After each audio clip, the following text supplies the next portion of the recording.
दोस्तों, चाइना ने काफी सालों पहले ही फाइटर जेट बनाना शुरू कर दिया था। कैसे भी बनाए हो लेकिन बना लिए।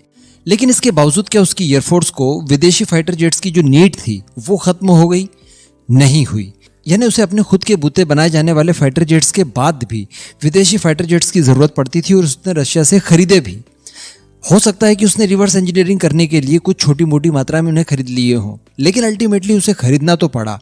तो कहने का मतलब चाइना की एविएशन जो कैपेबिलिटी है वो उस समय तक तो परिपक्व नहीं हुई थी जब तक उसने रशिया से फाइटर जेट खरीदना जारी रखा। एग्जैक्टली भारत के ऊपर भी यही चीज अप्लाई होती है। भारत ने पहला तेजस बनाया तो सही, लेकिन क्या भारत की विदेशी फाइटर जेट्स वाली नीड खत्म हो गई? नहीं हुई। और वो खत्म होगी भी नहीं तेजस मार्क 1A तक। यानी तेजस मार्क 1A भी अगर हमने बना लिया, उसे इंडक्ट भी कर लिया, भारी मात्रा में कर लिया, उसके बावजूद हमें विदेशी फाइटर जेट्स की नीड रहेगी।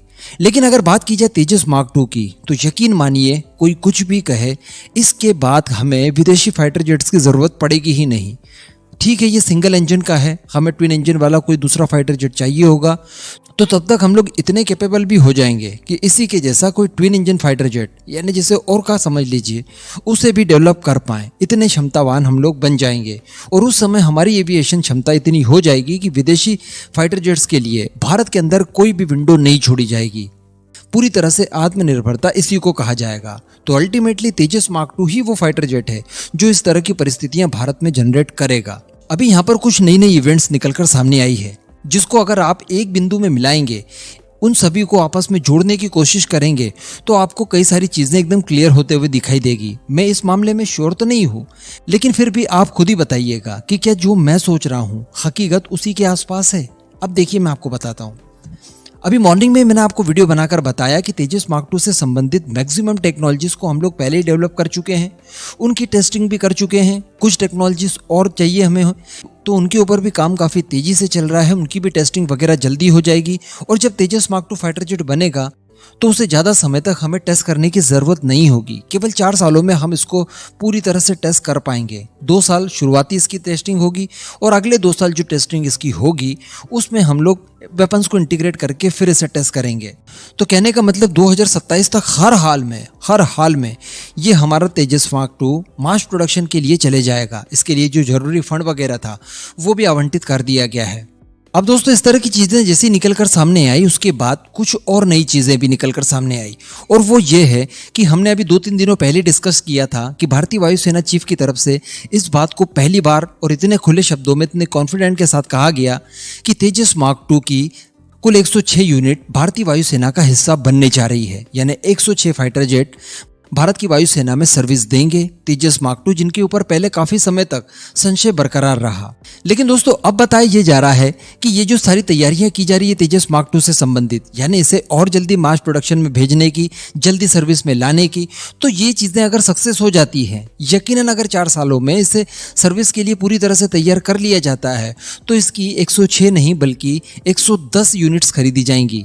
यानी पूरी की पूरी 10 स्क्वाड्रन, एक squadron in the sense 18 fighter jet पूरी की जाएगी। तो 180 फाइटर जेट तेजस मार्क 2 के भारतीय वायुसेना खरीदने के लिए तैयार है, और इसे भारतीय वायुसेना के चीफ द्वारा भारत की एयरफोर्स के लिए बैकबोन तक कहा गया है।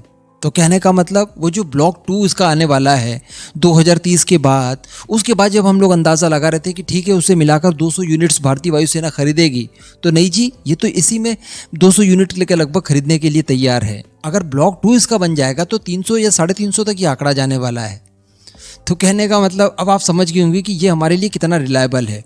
और इसके अलावा एक और बात, अगर हम लोग MRFA आज करते हैं तो 2026-27 तक ही उसकी हमें डिलीवरी शुरू होगी। फिर हम लोग कोई भी फाइटर जेट खरीद ले, तो अगर 2026-27 तक हमारा तेजस मार्क 2, जो कि हमें रफाल जैसा ही फील देगा, रफाल जैसे ही काम हमारे लिए करके देगा, उतनी ही सुपीरियरिटी हमें देने में सक्षम है, तो यही अगर 2026-27 तक हमें मिलना शुरू हो सकते हैं, तो हम लोग MRFA क्यों करेंगे? क्यों हम लोग बिलियंस ऑफ डॉलर्स फ्रांस को देंगे? दोस्त, इसका मतलब ये नहीं कि इतने सारे पैसे हम लोग उसको यूं ही दे दें जब हमारे पास वो चीज़ ऑलरेडी है।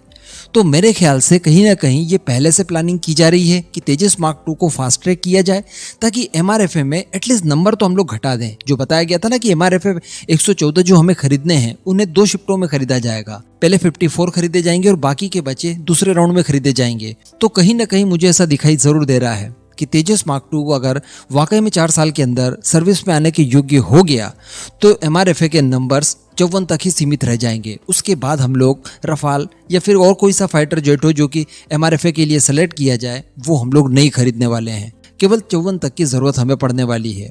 और ये सारा कुछ संभव हो पाया है भारत के उन साइंटिस्ट की वजह से जिन्होंने इतने शानदार फाइटर जेट घर पर तैयार किए हैं कम से कम रिसोर्सेस के साथ। तो ये कुछ नई डेवलपमेंट निकल कर आई जो आपको बताना मैंने उचित समझा। इस पूरे मुद्दे पर अब आपका जो भी मानना हो नीचे कमेंट करके जरूर बताइएगा।